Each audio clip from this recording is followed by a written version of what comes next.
Assalamualaikum warahmatullahi wabarakatuh.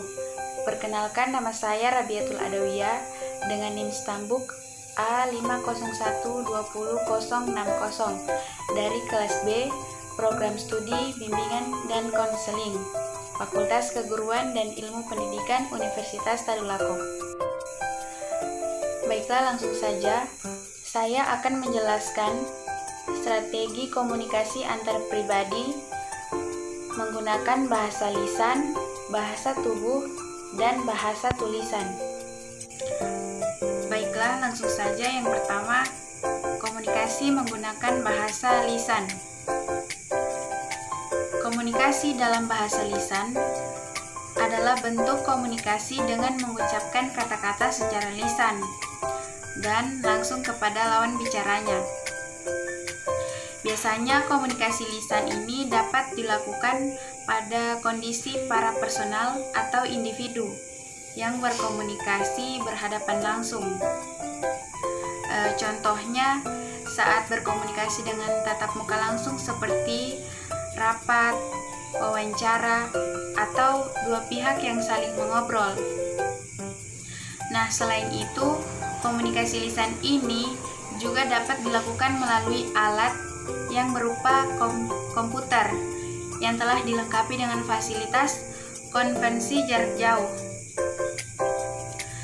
Dapat juga tatap muka yang melalui telepise sirkuit tertutup. Selanjutnya masuk pada aspek komunikasi bahasa lisan. Yang pertama itu berbicara, yaitu menyampaikan informasi secara lisan melalui pengucapan kata-kata.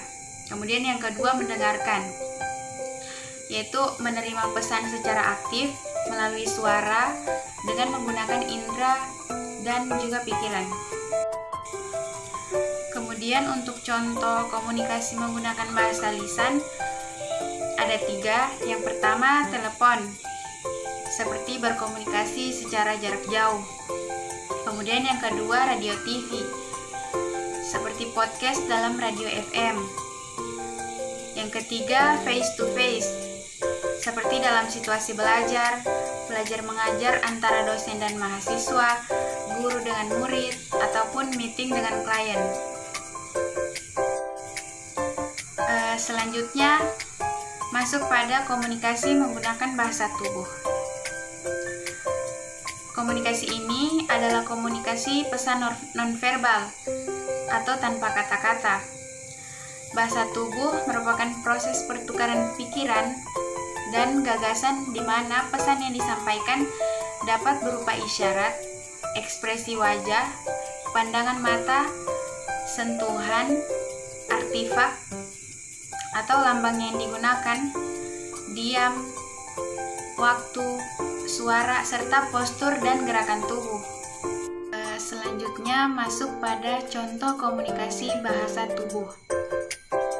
Yang pertama itu kontak mata. Jika lawan bicaramu sudah nyaman denganmu, ia tidak akan keberatan melakukan kontak mata lebih lama denganmu. Kemudian mengetuk jari-jari. Saat mengetuk jari-jari artinya lawan bicaramu tidak sabar atau mungkin gugup. Kemudian yang ketiga, memiringkan kepala. Bahasa tubuh ini artinya mendengarkan dengan seksama dan sangat tertarik untuk mengetahui informasi yang diberitahukan.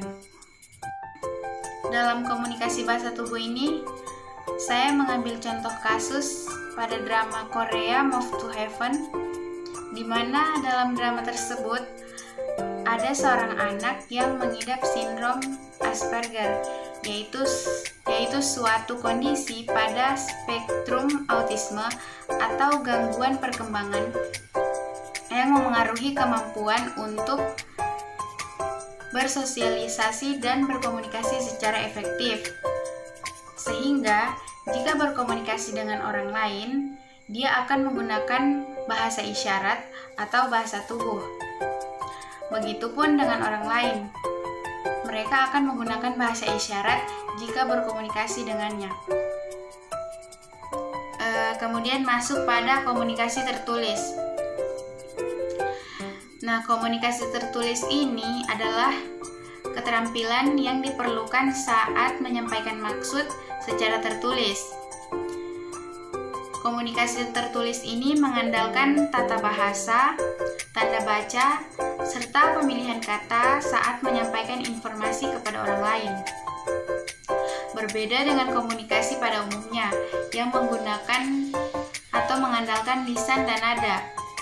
Komunikasi tertulis ini cenderung mengarah pada gaya kepenulisan. Contohnya dalam dunia kerja, mahasiswa, pelajar, dosen atau guru, maupun semua kalangan menggunakan email, WhatsApp, Telegram untuk berkomunikasi. Nah, selain itu, keterampilan ini juga dimaksimalkan dalam menulis memo, menyusun laporan, dan sebagainya. Nah, dengan keterampilan komunikasi tertulis ini, kita bisa memilih kata yang tepat untuk disampaikan agar dapat dibaca dengan enak oleh orang yang kita komunikasikan. Kemudian masuk pada aspek komunikasi dalam bahasa tulisan. Nah, dalam komunikasi tulisan, indera pencerap utamanya adalah penglihatan. Mediumnya adalah bahasa tertulis dengan kekuatan pada pemilihan diksi, kalimat, dan paragraf. Nah, kemampuanmu dalam mengkombinasikan tiga aspek ini akan sangat menentukan kualitas pesan yang disampaikan. Nah, kemudian untuk contoh komunikasi menggunakan bahasa tulisan itu ada dua. Yang pertama, email dan kantor pos. Misalnya, yang pertama membuat dan mengirim surat penolakan kerja. Kedua, membuat dan mengirim surat pemesanan barang kepada pihak lain. Ketiga, membuat dan mengirim surat konfirmasi barang kepada pelanggan. Kemudian yang kedua, menggunakan Telegram dan WhatsApp. Misalnya yang pertama, kita mengirim pesan kepada teman, keluarga, guru, ataupun dosen. Kemudian yang kedua, kita berdiskusi dalam grup chat, membahas tentang baik dalam hal pembelajaran maupun hal-hal lainnya. Baiklah, itulah tadi pemaparan